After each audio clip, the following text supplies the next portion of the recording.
We're so excited to have this special collaboration with NASA Johnson Space Center, and we're honored to present this historic event. I'm also very excited to introduce the moderator for our program. She's also the first African-American woman to be the director of NASA Johnson Space Center, Vanessa White. I'm happy to be here with you all at Space Center Houston.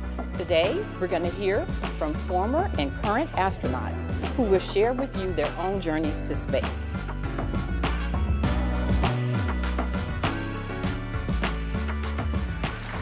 Robert Kirby, Jeanette Epps, Bernard Harris, Leland Melvin, Stephanie Wilson, Victor Glover,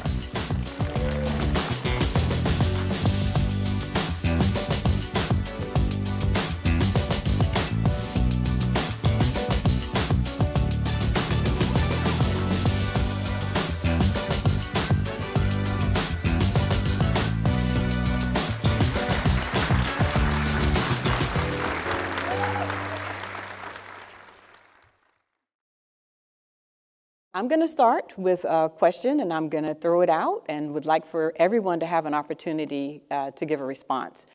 Describe to us a picture of who you thought you would be as a student or young child. What were you studying, and what type of person did you think you could be? We'll start with Stephanie. Well, when I was in middle school, I was very fortunate that my parents were very supportive and education was very important to them. And I was given a school assignment in a career awareness class to interview somebody that worked in an interesting career field, and I was interested in astronomy at the time. And after talking to a local area astronomy professor, I was fascinated by his work. I thought that that would be an excellent way to contribute to being a STEM professional. When I was a really young kid, probably 6th grade, my mother gave me this age-appropriate non-OSHA certified chemistry set. And I mixed these two dissimilar chemicals and created the most incredible explosion in my mother's living room. I burned a hole in her carpet. And my mother she was small, but she had the power to knock me off the... But it was that moment that I realized that I could be a chemist because I'd already done it. All I needed was a lab coat and goggles. So chemistry was something I learned at an early age, and I love sports, but I never saw myself going into the NFL because I don't know, for whatever reason, but I did see myself as a scientist. So STEM was always something that was very critical to me. It's funny, I think it all starts with chemistry because my mother was a chemistry teacher. And as I got older, the chemistry set kept getting bigger and bigger. I didn't burn a hole in her carpet, thank God, because I might not be here if that happened. But that was always interesting to me. And I grew up in Baltimore during a time when Apollo was big, so I just kept seeing these larger and larger rockets being designed. And design always interested me, and I always thought I was going to be a design engineer. That's what I was going to be. So as a kid, I didn't really know who I thought I would be when I grew up. I just kind of, did my thing and, did my work. And one day, when I was about 9 years old, my twin sister and I, we brought home our report cards. And back then you had a report card and you had a row of all your grades and you could see immediately, okay, you had all A's or B's or whatever. And Janet and I, we were pretty obedient kids, and we knew that if we brought home anything less than an A, our mother was not going to be happy. And yeah, she knew how to throw a shoe or whatever to make sure you stayed in line. But one day we brought our report cards home, and my older brother goes, "Wow, you guys can probably become aerospace engineers or even an astronaut." And my 9-year-old brain said, well, they'll never pick me to be an astronaut, but I can definitely become an aerospace engineer. And so at 9, I had set my sights on becoming an engineer, an aerospace engineer. I didn't even know what it was. I guess the first version of who I saw, that I could become was my father. My father was a police officer in Pomona, where I grew up. And so I just really was blown away by the way people responded to him, and so I looked up to him, but other people clearly didn't. So I wanted to be a police officer like my father. I also looked up to Marcus Allen, Los Angeles Raiders running back, and I wanted to be like Marcus Allen. So sports were important. My father and his influence were important. And then I saw a shuttle launch on TV and thought I would love to control that thing and drive one of those. And so the interest in tinkering and machines and speed and power and sports, and also just wanting to be a good person like my father, those things all wove together and in one way or another led to me being here. So I was listening to the others talk about what inspired them, and what inspired me was what inspired a lot of American kids back in the 60s. I grew up watching the space program. I learned very early that I liked science and science fiction, so I always like to say that I was an original Star Trek fan, and so that got me exposed to space on television. But in real life, I watched the program develop, the Mercury program, Gemini program, Apollo program. And in 1969, when I turned 13 years old, I watched Neil and Buzz Aldrin land on the moon, and I said, I want to follow in their footsteps. Here, men from the planet Earth, first step foot upon the moon, July 1969, AD. And as I looked around at NASA, to the point that we're talking about race, I didn't see anybody who looked like me. I didn't see any women. In fact, the first people that they selected to be the creme de la creme, the top astronauts, were white guys, all white guys. And so I remember saying to myself, even though I don't see anybody who looks like me, I'm still not going to let that deter me from deciding on what I wanted to do. Did race ever play a role in the idea of who you could be? Did race ever play a factor? I would say one major area where race played a factor was in high school. So as I'm kind of starting to develop this plan on how do I become those things, and I knew college was in my path, but I didn't have any, neither of my parents went to college. So, we were having to figure this out together. And the Naval Academy came to my house and said, do you want to play football at Annapolis? And I was like, nope, no thank you. And West Point came, said the same thing. And I said, nope. And Annapolis actually came back and says, would you like to wrestle? And that was really my main sport. I love football. I wanted to be like Marcus Allen, but I was a better wrestler. And you want to come grapple at Annapolis? And I said, no, thank you. And so I don't know if any of you have seen the movie Boys in the Hood, but the father in that movie is Furious Styles. And the conversation that he has with his son is something very similar to how I felt. It was that there wasn't a place for me in the military.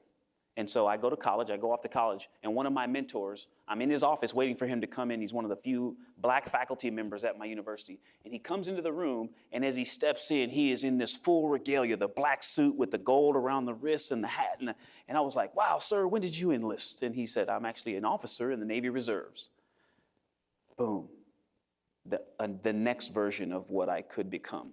And that to me there's so many lessons I pulled from that, but the power of exposure and seeing yourself in something. Hello everyone, Victor Glover here, checking in during my 6-month mission aboard the International Space Station.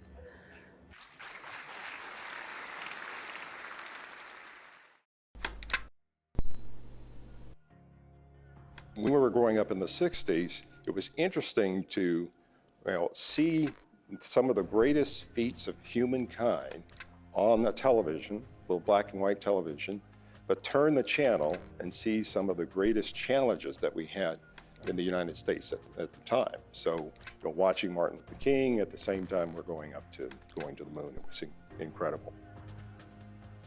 Talking to my mom, who was a teacher, who said, would always ask us, what do you want to do when you grow up? What do you want to do when you grow up? And kind of pushing us. And I remember going to her and saying, Mom, I know what I want to be. I want to be an astronaut. And she said, that's nice.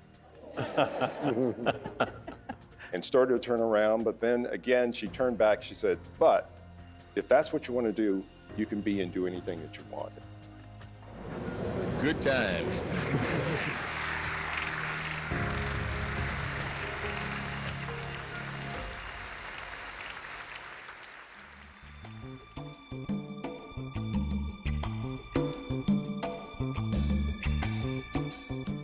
As a kid, I became interested in airplanes, and I liked making model airplanes and reading books on airplanes.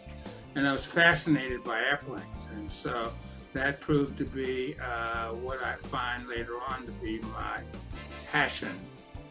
You know, I don't know if I had a vision of who I wanted to be when I was younger, but I will tell you this. I think I was born to be an engineer. And I think specifically, I was born to be an electrical engineer. I remember being in, I think it was 7th grade. We had this assignment before we could take off early to go to recesses. You had to write down where you saw yourself in, I don't know, 10, 15, 25 years. And I simply wrote down on my little assignment sheet that I want to be able to look up from where I was working and see the curvature of the Earth from space.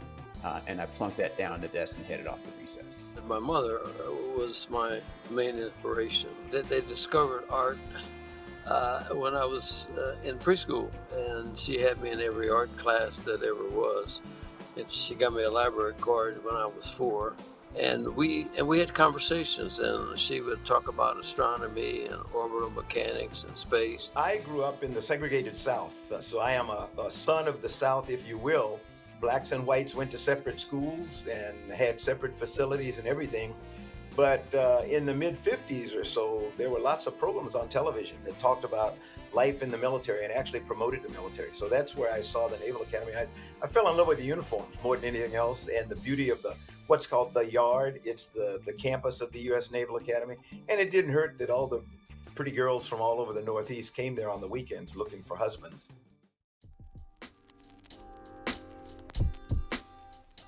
You sort of assume that astronauts never had hard times. Yes, I've had hard times too. At some point in everybody's life, they're going to have that moment where they're going to have to step off the ledge. They're going to have to just make that push out into the void. And it's always, always, always going to be a extreme gut check. But I think the important thing is to keep your goal in mind. And my goal was to succeed and eventually become an astronaut, and to be patient enough in order to hang in there. In other words, don't quit. Don't ever let anybody tell you that you can't do something, and always have an alternative plan if things in your life kind of go awry. You never learn a damn thing with your successes. And so the idea of failure is probably the best thing that can happen to people who want lasting success. Because on the next time around, you think your way through a better way, a more creative way to get through to your success. And then it forces you to be creative.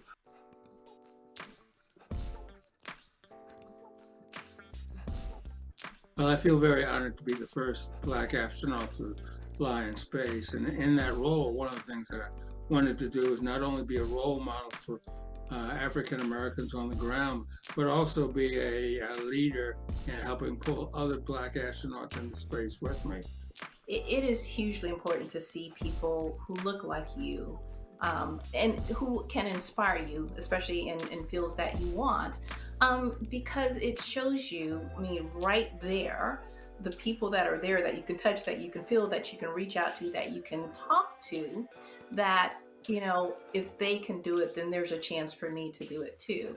When I was first thinking about becoming an astronaut, I asked my father, can Black people become astronauts? Remember, this is just a few years after the Civil Rights Act of '64 had been passed, and there was still a lot of segregation. It didn't go away overnight.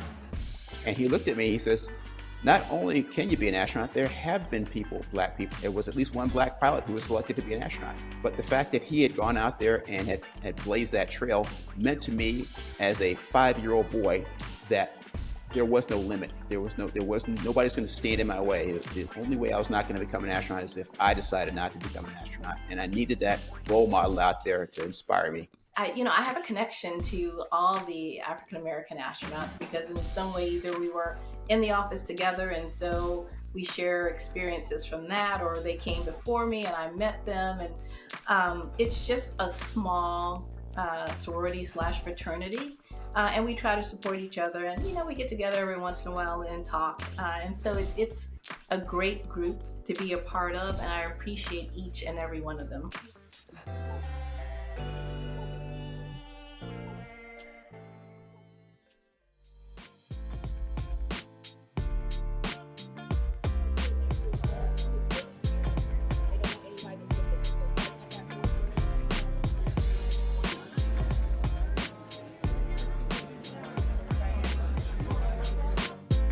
and the heroes themselves.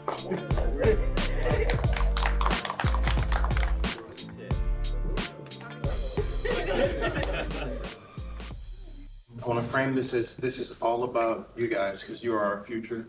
And again, he said, ask us anything, but the transparency and the authenticity is so important that you guys go back because you're the leaders. What would the next big culture shift, what would you like to see? What would you want it to be? When I think about what Elon Musk is doing, and Jeff Bezos, these billionaires are spending a lot of money on these new platforms that's going to enable us to have that life, to have that economy in space. But then when I go to our communities, our Black and brown communities, and see what the kids are doing and seeing whether they're prepared for that future, that's when I'm gonna go, oh, we got a lot of work to do. Because if we're not there, and we're gonna be stuck on Earth, right? So they're gonna leave us behind. So my vision is that we don't get left behind as a people. I gotta tell a quick story. So yesterday, I was in National Car Rental, getting my car, and this little lady was right here. I was like, hey, she saw my NASA shirt on. She said, NASA, oh, is there this thing tomorrow at Space Center Houston? I'm like, yeah, are you coming? Oh, no, I didn't fill out the application. No, I didn't do it. I said, and she was supposed to be off yesterday, right? Mm-hmm. She was there, I was there. And she is here today because she was supposed to be here today to hear this. Chemistry major, gonna rule the world one day, maybe be Elon Musk too. I don't know, right? Right. But this is where it starts. Like we're talking a lot about what we see for the future and like shaping a lot of the stuff for the future. And there's so many schools, so many elementary schools that don't have a lot of funds and et cetera, but people like you come in and they talk and then my life has changed. Now I'm an astronaut. That's crazy. For me, I've always wanted to be a scientist. I've always wanted to work like in NASA. I've always wanted to do, this has been my entire life. Like when I was 2 years old, I drew a permanent marker on the wall, all of my friends, and they were all astronauts, and et cetera. And I've always known what I wanted to do with myself. So it was beautiful that I felt like the universe came in with the confirmation, like, hey, well, you're a little bit nervous about starting classes back up, but here goes Leland. And he comes in with all this positivity and like, yeah, you should do it. And I did. Honestly, coming from places where I came from, I never see anybody aspire to work for NASA to be an astronaut or to be in these fields. So seeing people, these heroes, reaching these heights, it lets me know, hey, you know what, I can do this, it's possible. I often find myself, sometimes having a lack of motivation, often telling myself I can't do something. If something gets too difficult, or if I just get frustrated, or if I fail too many times at something, it's like I often just see myself kind of like almost giving up. So it's all like for y'all to be in such leadership and strong positions, accomplish so much within y'all time. Like how do y'all stay motivated? So one thing that I think about, which can kind of seem like a burden at times, but it can also be the power to keep going. Like I love thinking about the civil rights era and like the fact that when you see them getting off those buses, going to the March on Washington for Jobs and Freedom, say the whole title, they had bags in their hands. They didn't make those sandwiches. There was a party making sandwiches, and then there was a different group of people that took the sandwiches to the people, and then there was a different group of people directing them to get on the buses. They were organized, right? And that work was done so you could sit in this seat. And when you think about that, our legacy runs from the very beginning up to you right now. It's deep, bro. It's your job to keep it on. And sometimes that can seem like a burden, but it's also a privilege. We are connected to all that. We come from greatness. What are the emotions that come to your mind when you think about Juneteenth and the role that you play today? Oh, wow. So Juneteenth is a way that we honor the fact that right here, not far from us, after the Emancipation Proclamation was signed, we had slaves that were still enslaved. And it was 2 years after that process that they were able to actually attain the freedom. And so Juneteenth is now received a lot of attention, but it was something that wasn't widely celebrated. And so one, I'm encouraged to know that it's become something that is gaining national and maybe even global attention. But it also is a reminder that, we have come a long way, but we have a long way to go. The person who started the Journal of Negro History and then started Negro History Week, which is what we now celebrate as Black History Month. When he started it, he wrote in the journal, he said, we need not celebrate Negro history. We celebrate the Negro in history. What we need is history void of racial, gender, and religious bias, because it's our story, all of our stories. And so I'm just encouraged that we have a chance now to be a part of telling that story.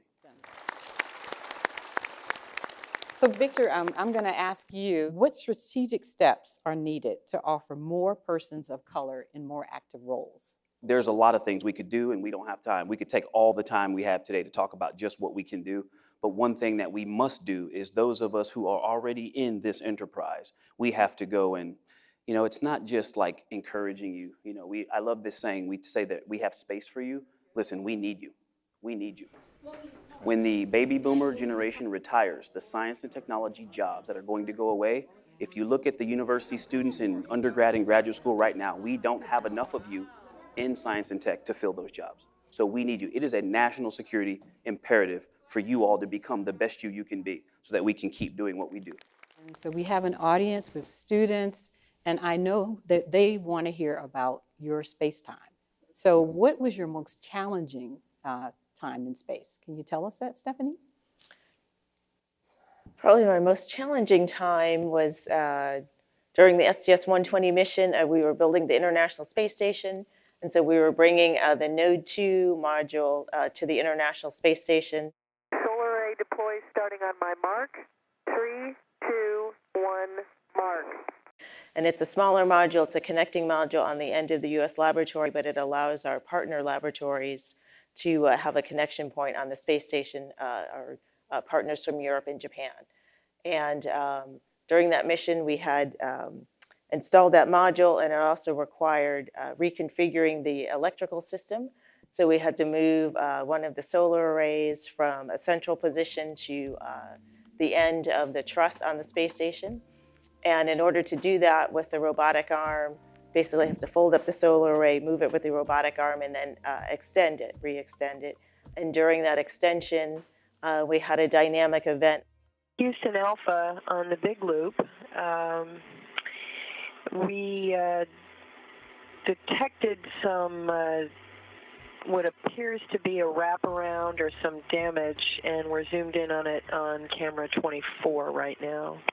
So similar to what you may have heard about Apollo 13, where when we're in space, we have limited resources, we have limited materials, we have to fix whatever happens with what we have on board.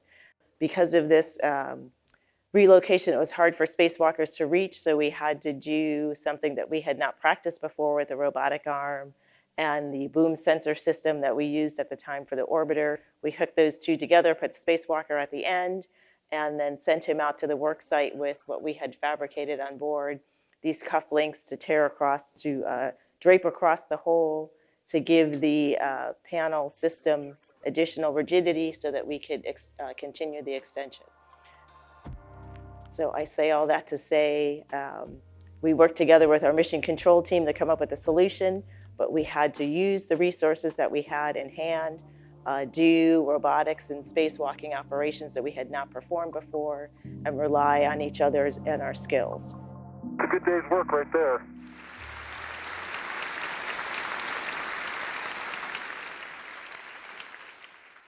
I'm going to go back a little bit because it ties into the story she just told. And so I go into test pilot school, and we, as a class, have to go to a conference. And at this conference, the keynote speaker is Pam Melroy. And Pam Melroy, who is, I believe, the second female shuttle commander, stands up and tells that story. She tells the story about the cufflinks. They use the cufflinks. And she tells that story. And that's the day I decided, all right, I'm throwing an application in. So I also think it's neat how our stories do link together, like you just said, and I think that that's beautiful, this legacy here that continues to grow and evolve.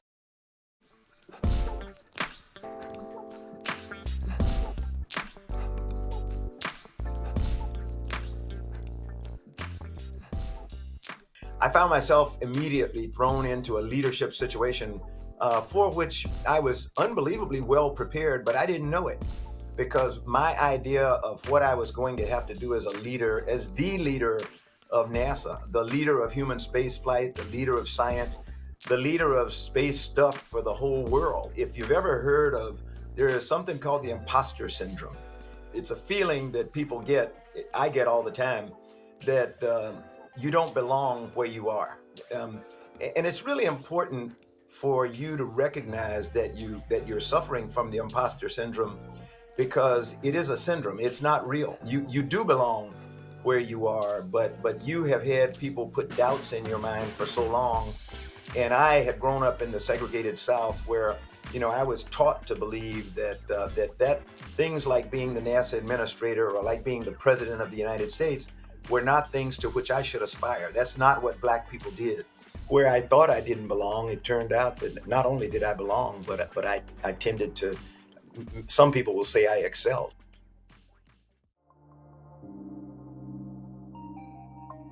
I mean, if you're really passionate about doing something, what you do, you end up finding out who does it really, really well. And because I had difficulty, because there were a lot of things I didn't know about art, but I had to think my way through it. A tragic story, the guy called me aside and asked me, don't bring any more of those things here.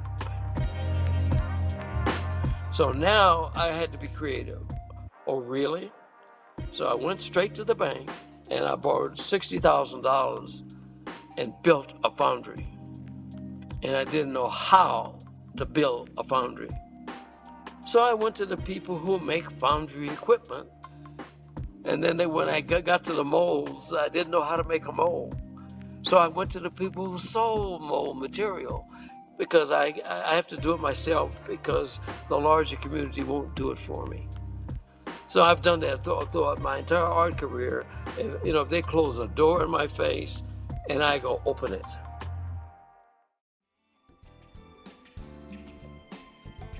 I am inspired. I am very hopeful that in the future there will be more women of color in space, to the point where we cannot name the number, right? The number is irrelevant. As I said, my mother was a librarian, so I grew up loving books and poetry and stuff like that. And my favorite poet is a woman by the name of Nikki Giovanni. She wrote a poem many years ago, and it's called Quilting the Black-Eyed Pea.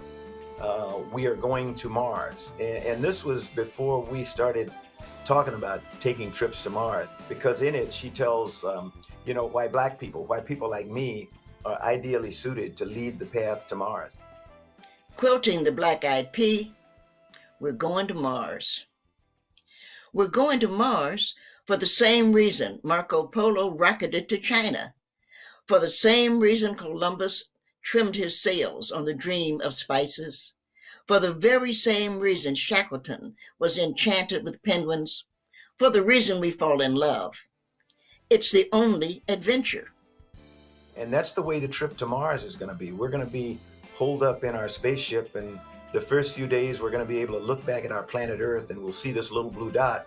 And after a couple of weeks, that little blue dot's going to almost disappear. And there'll come a time somewhere in that 8-month journey when it doesn't make any difference which direction you look.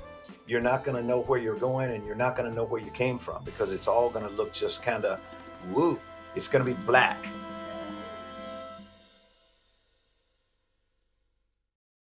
And also now joining us is Dr. Robert Satcher,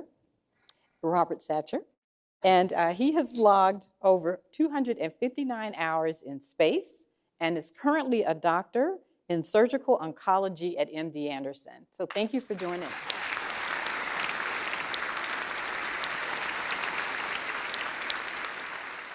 Well, my story is, of course, I grew up in Hampton, Virginia, and there's Langley that was there, and was inspired, to want to try to be an astronaut pretty early on from watching Apollo missions, and of course didn't see anybody that looked like myself during that. Wasn't until the shuttle era, and some of my co-astronauts here that sort of blazed that trail. When I was in college is when I sort of first thought that I could do it. had the chance to meet Ron McNair. He also went to MIT for his graduate studies, and he was there giving a talk. And so that was the first time that I sort of said to myself, I was an undergraduate at MIT, but first time I sort of said, yeah, maybe that's something I could do. So that was a very inspirational moment. We did talk about, the fact that representation matters. And so two of our space heroes that actually sacrificed on behalf of all of us, their spouses are here today, and I want to recognize them. I want to recognize Cheryl McNair, and I also want to introduce Sandy Anderson. She's the spouse of Mike Anderson. So thank you both for being here.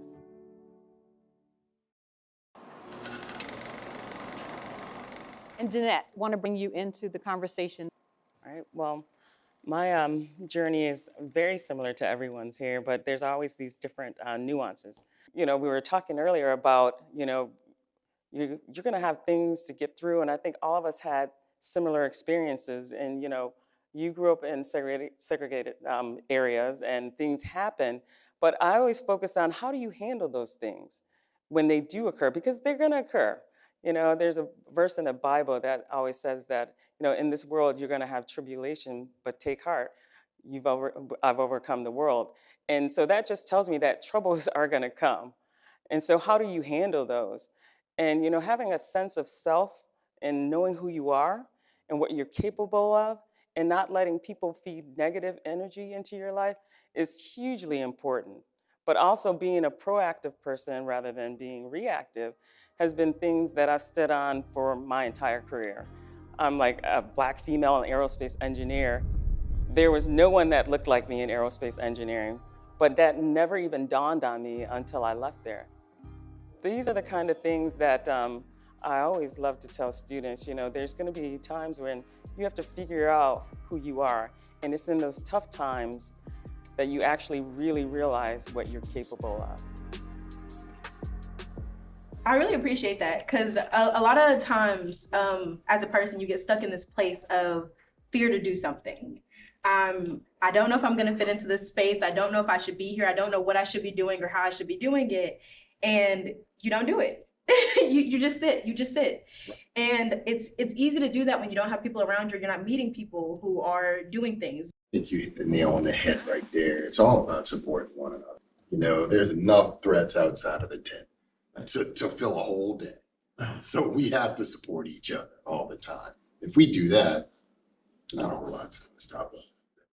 Like, I often limit to myself just because, basically, like my surroundings, I just thought like the world, like I thought this was my world.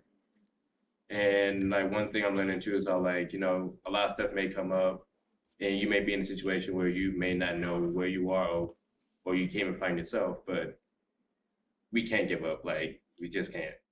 I mean, I always knew I wanted to do more than just be there and watching cars go by and stuff. And I didn't allow that to define my imagination in terms of, I sit there staring up at the sky and imagining what it would be like to go there. So I don't think I've ever said that before, but I actually would do that. Okay, so I told my mom that I was going to do this. I'm going to show her that my notebook, because like that's actually my notebook that I still use for class right now. I'm going to use this as like my motivation to really achieve my goals. Honestly, this really means the world to me. Like, this is like easily one of my most cherished items right now. There's not always going to be somebody there to cheer you on. And as much as I would love to be that person. Break out your cell phone. I'll make a ringtone for you right now. You can play it every day. But that's not reality. And you're going to have to build something that works for you. So that's one of the important parts of learning and getting around groups of people like this that are diverse. You learn and you add another facet. You put another tool in your toolbox.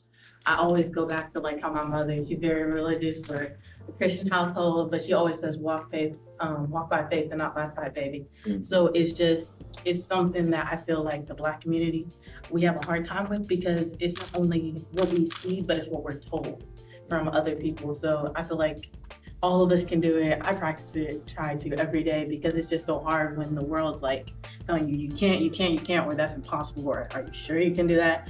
But it's just like, I'm not walking by what I see, but what I know I can do by faith.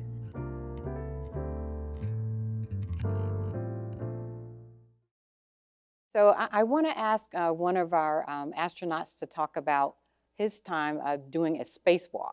So the record holder for a single spaceflight mission of spacewalks is Robert Kerbeam. Can you tell us about what it's like? Hello, Beamer. Oh my gosh, it's an amazing experience, and Bernard can tell you too.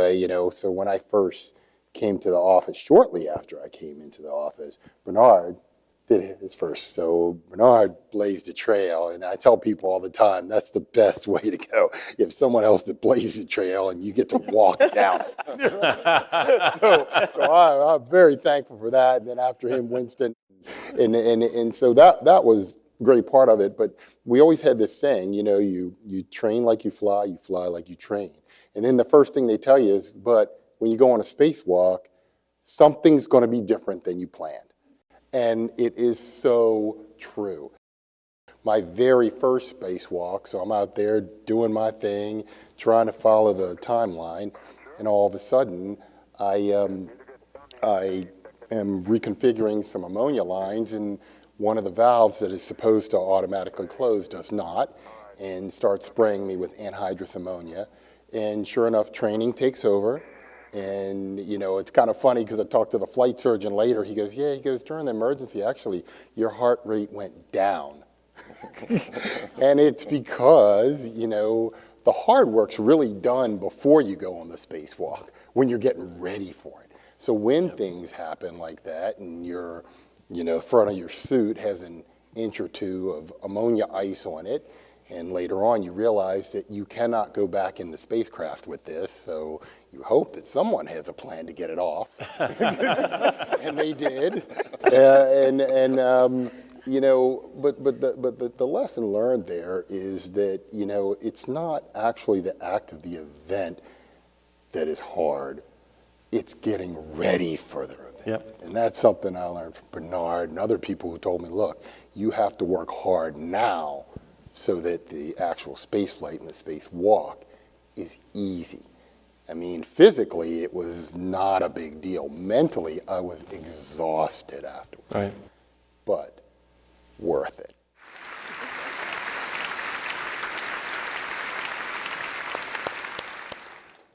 So we're going to open it up to our students. Hi. Hello. What is your work like when you're not in space or training for a mission? There's no average day. Some days I have a lot of meetings, but some days I get to go and scuba dive or full pressure dive at the giant pool that we have, 6 million gallons of water where we train for spacewalks. Or right on the other side of that facility, there's an airport, and we go fly our T-38 high-performance aircraft. One of the biggest things that we have to do is function very well as a team. We go on expeditions where we want to get people to push everyone's limits to see how you act when you're in this heightened state of awareness. We work hard on leadership and teamwork, and so it involves really just spending time together and being intentional.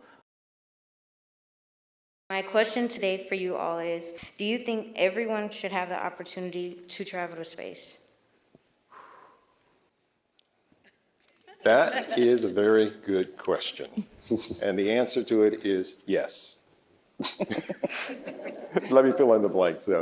So I think everybody should have the opportunity to go into space, but currently, right now, it's not available for everybody to go. But we have now set the stage for anyone that wants to go into space to go into space. We now have private interests in what's happening in low Earth orbit, particularly in the International Space Station, has opened up all sorts of possibilities. So all of you in this room, I'm just looking at your age group, you have been born in a world where we have been in space, where we lived in space, where we've had people in space 24/7. I grew up, and some of us here that are on the older side grew up, that was not the case. So the possibilities are really endless. How many of you would like to go to space? I love it. Awesome. Excellent. Do it. You can do it.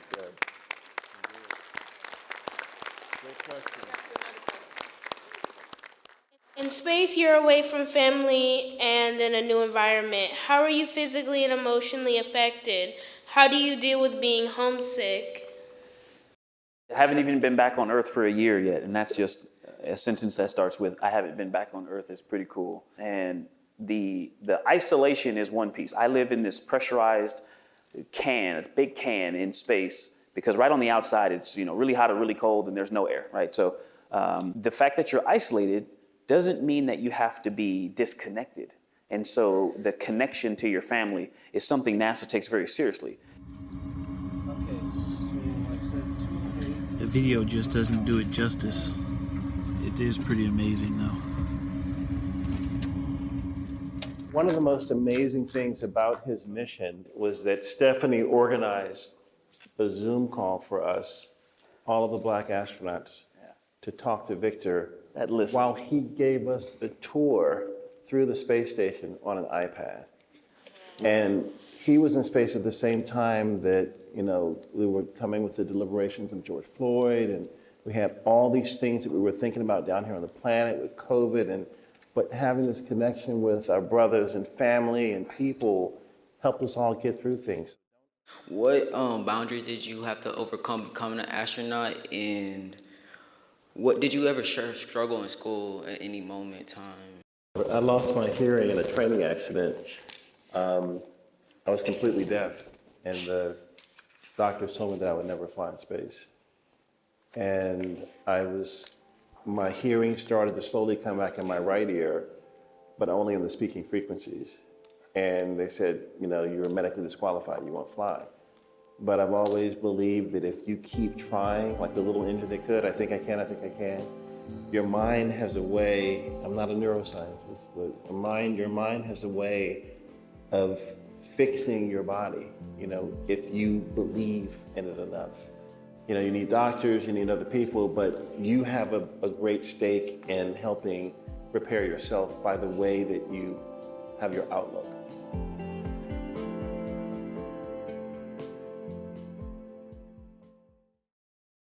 Bernard, I thought it would be good for you to talk about, having a vision and thinking about where do you want to go in life. So when I did my spacewalk, I guess it was many years ago, it was the first time that an African-American had done a spacewalk. It had been 30 years since the first time that we had done a spacewalk. Dr. Harris, tomorrow you're to become the first African-American to walk in space. How significant a first for that is for you is that personally? Well, Brian, for me it really is a personal achievement, a great personal achievement, one that I've looked for a long time.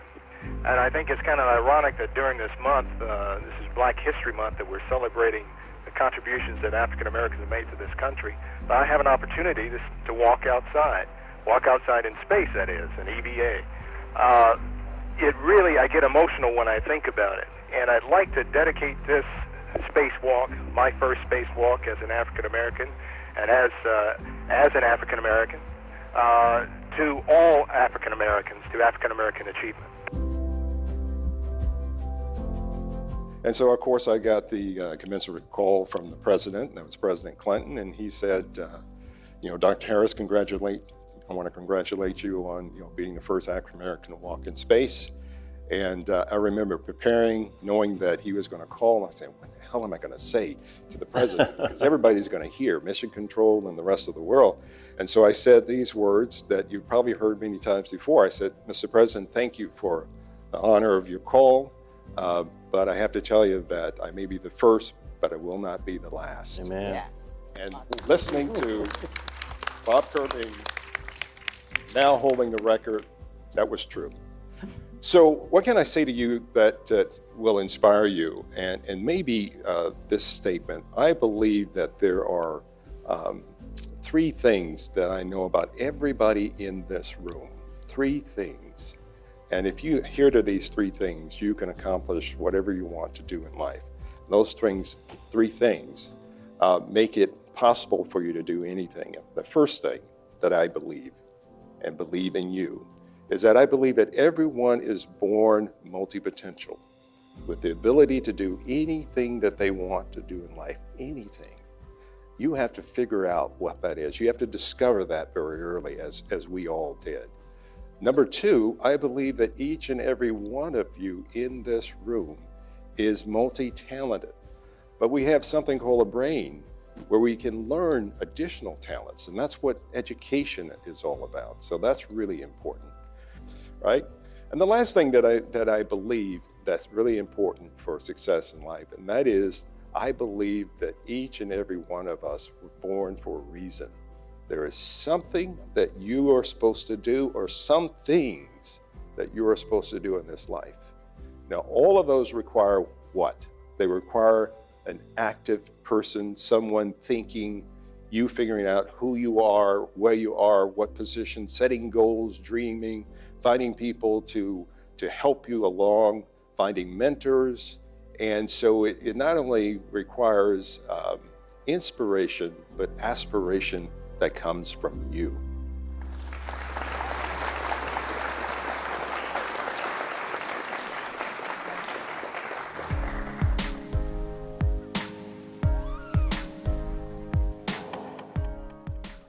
So when I hear the words "the color of space," it brings to mind probably like a box of crayons, in that, you know, it has every color of the rainbow, as they say, and it's very inclusive. And I think that's the way space should be. It hasn't necessarily been that way in the past, but we are on a new trajectory, and we can change that.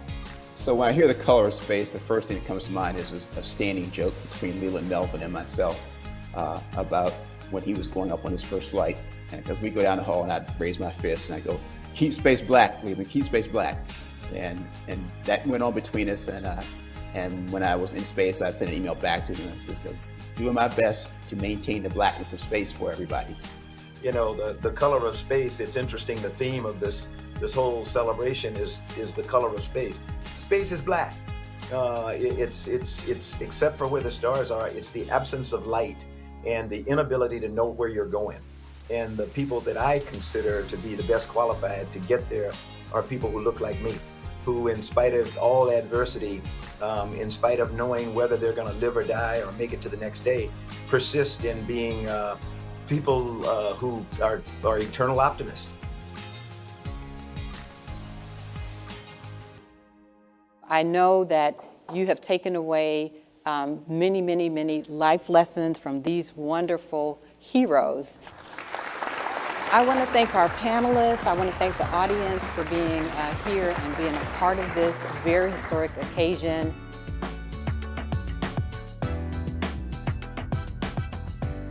My takeaway from this experience is don't just assume what you can do, but take that step to see that you can do it. Because a lot of times we think, oh, I can't do this, or we take from our experience or what people say or our surroundings, and we're like, well, I can't do this because of what such said or where I'm from. When I was in the gift shop, I was looking at all, the NASA shirts, and it was this one shirt that said, "Failure is not an option," and I said I need it because I need to believe that for myself right now. And so your friends and family, do they know that you're here today? My parents actually don't know, but they will know when I get back home. To come and meet astronauts, that was like the most exciting thing ever. It was really inspiring. Like, I have so many feelings just because, like, one, you'll meet an astronaut every day. During the conversation, it's kind of crazy because I'm very interested in things like quantum mechanics, theory of relativity. So I know this encourages me to keep going. I'm going to keep watching, keep learning. They're just like us. Like, I was expecting, my nerves was on me when I first walked in the room. I was like, but from their stories, I could tell they went through the same, some trauma, we all went through the same thing. And that just opened up like a level in my mind where I'm like, okay, time to scribe, time to pick up the slack, time to do what I gotta do.